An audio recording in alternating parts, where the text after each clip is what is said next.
Hello everyone, my name is Akash Dikshit. So today we discuss about the recursion in a Java. Firstly, what is the recursion?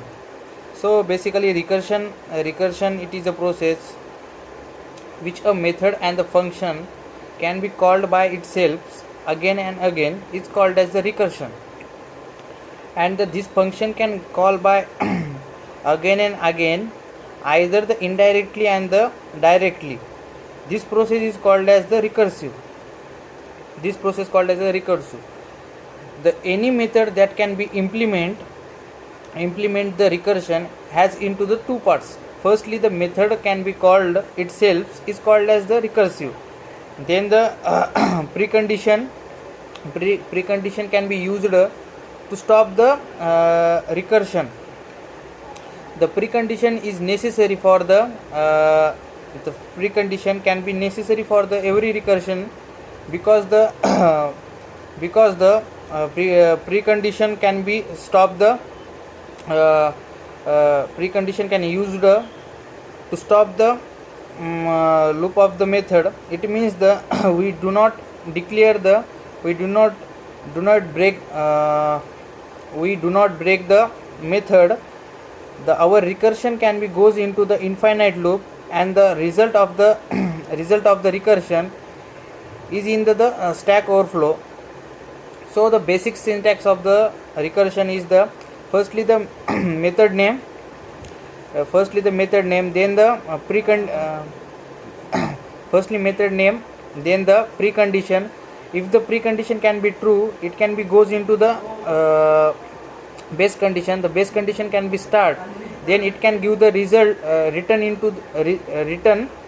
It can use the return in form of the result, and then it can also give the return the method name, and then the recursion can be called the precondition can be also called as the base condition. The recursion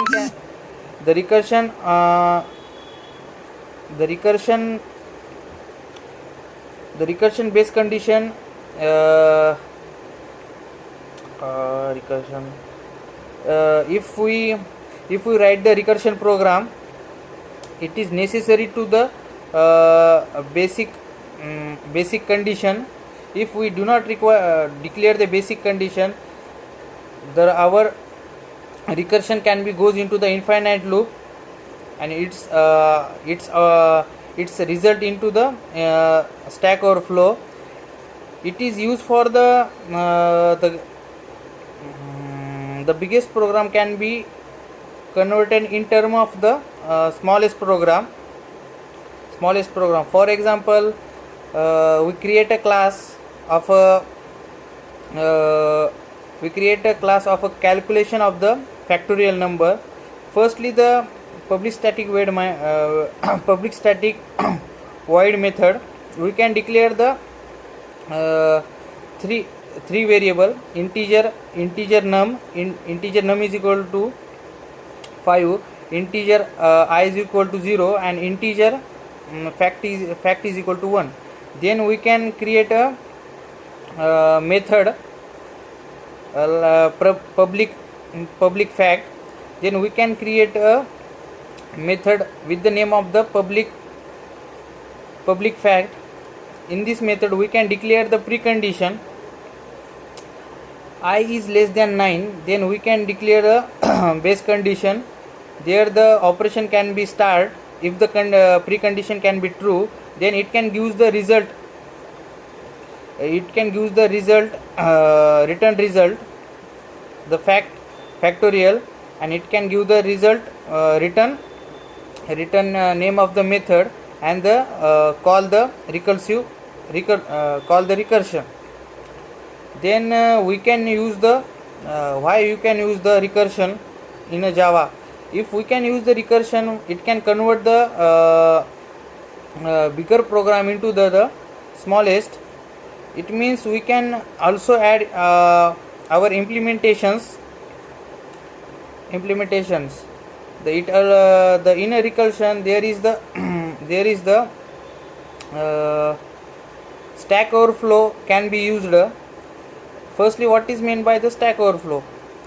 the stack overflow, it is necessary into use into the it is necessary use in the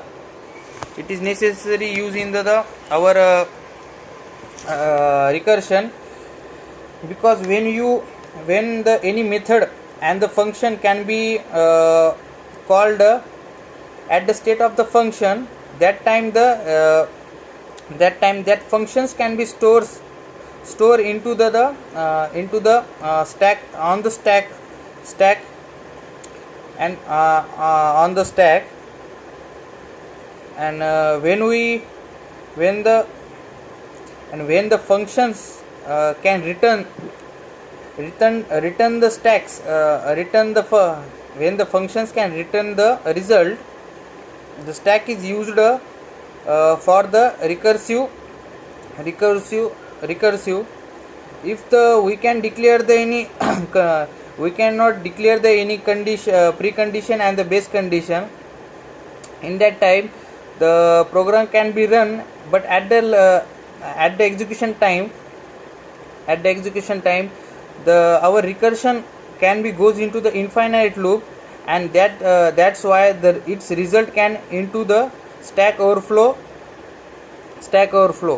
It means that it is necessary to use the precondition and the base condition for our recursion, because we can with the help of these two condition we can comes out from the recursion method.